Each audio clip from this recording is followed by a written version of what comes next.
A lot of people have it at this time of year.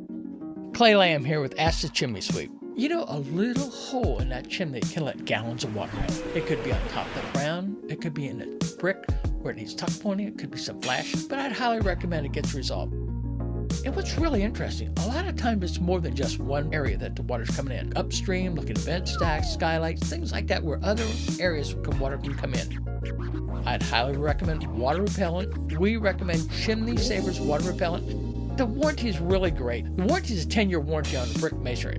Now, another thing is, if you feel some crown repair is recommended for repair, let's get it taken care of. You start with a chimney cap.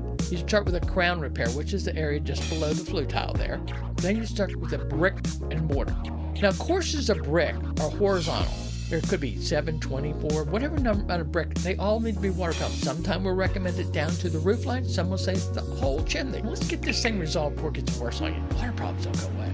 Thanks. Clay Lamb, we'll see you on the rooftop.